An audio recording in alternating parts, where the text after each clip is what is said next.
యాసంగి వరి సాగులో ఎరువుల యాజమాన్యమే కీలకం. అయితే ఎరువుల వాడకంపై రైతులకు అంతగా అవగాహన ఉండట్లేదు.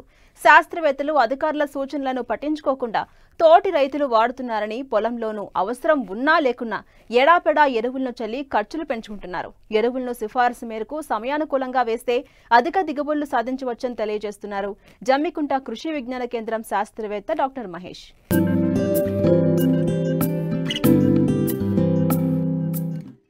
నీటి వసతి ఉన్న ప్రాంతాల్లో యాసంగి వరి సాగు చేశారు రైతులు. చాలా చోట్ల పిలకలు వేసే దశలో వరి పైరు ఉంది.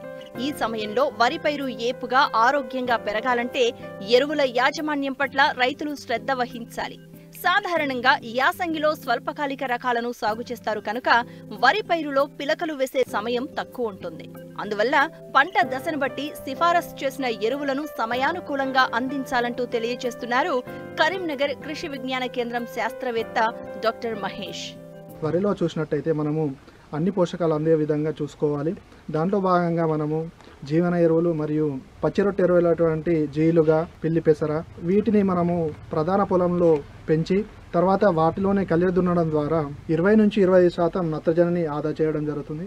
అలాగే సజీవ ఎరువులైనటువంటి అజొల్లా, అజిటోబాక్టర్ ఇలాంటి నీలాకుపచ్చ శైవాల వంటి పెంచి అదే పొలంలో కళ్ళె దున్నినట్టయితే మనకు 10 నుంచి 20% భాస్వరాన్ని కూడా ఆదా చేయడం జరుగుతుంది. ప్రధాన పొలంలో అజొల్లా పెంచుకోవడానికి గాను ఒక 50 కిలోల సింగిల్ సూపర్ ఫాస్ఫేట్ని మనం చల్లిన తర్వాత ఒక 100 నుంచి 120 కిలోల అజొల్లాని ఆ ప్రధాన పొలంలో వేయడం ద్వారా ఒక 2 నుంచి 3 వారాలు పెంచి దానిలో కళ్ళె దున్నడం వల్ల మనకు నత్రజనిని మరియు భాస్వరం, పొటాషియంని మనకు నేలకు అందించడం జరుగుతుంది. అలాగే మనం చూసుకున్నట్టయితే అజోస్పైరిలం, అజిటోబాక్టర్, పాస్పో బ్యాక్టీరియల్ వంటి జీవన ఎరువులను వాడడం ద్వారా మనకు ఈ రసాయన ఎరువుల వాడకం అనేది తగ్గడం జరుగుతుంది. ఇక మనము రసాయన ఎరువులను చూసుకున్నట్టయితే మనకు వరికి వానాకాలంలో అయితే 40 నుంచి 48 కిలోల నత్రజని, 20 కిలోల భాస్వరము, 16 కిలోల పొటాషు అవసరమవుతుంది. అది వానాకాలంలో. అదే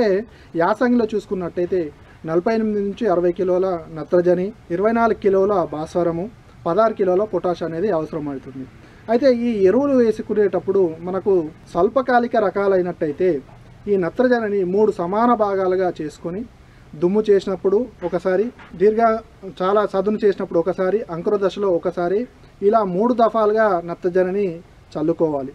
అదే మధ్యకాలిక, దీర్ఘకాలిక రకాలైతే 15 నుంచి 20 రోజుల వ్యవధిలో 4 దఫాలుగా చల్లుకోవాలి. అలా కాకుండా మనం ఈ నత్రజనిని అంకుర దశలో వెదజల్లినట్టయితే అది పంటకి అందకుండా వృధాగా అవడం జరుగుతుంది. సో రైతులు గమనించిన విషయం ఏంటంటే మనము నత్రజనిని అధికంగా వాడకుండా నీమ్ కోటెడ్ యూరియాని వాడినట్టయితే నత్రజని అనేది మొక్కకు సమర్థవంతంగా అంది మనకు దిగుబడి అనేది రావడానికి అనుకూలంగా ఉంటుంది. అలా కాకుండా మనం అధికంగా నత్రజని ఎరువులు వాడడం వల్ల రసం పీల్చే పురుగులని ఎక్కువ ఆకర్షించడానికి అనువుగా ఉంటుంది. కాబట్టి రైతులు గమనించి ఎక్కువ నీమ్ కోటెడ్ యూరియాని వాడడం వల్ల మనకు పంట ఏపుగా మంచిగా పెరగడమే కాకుండా రసం పీల్చే పురుగులని ఆకర్షించకుండా ఉంటుంది. అంతేకాకుండా మనము భాస్వరాన్ని అయితే దమ్ము చేసినప్పుడు ఒకేసారి వేసుకోవచ్చు.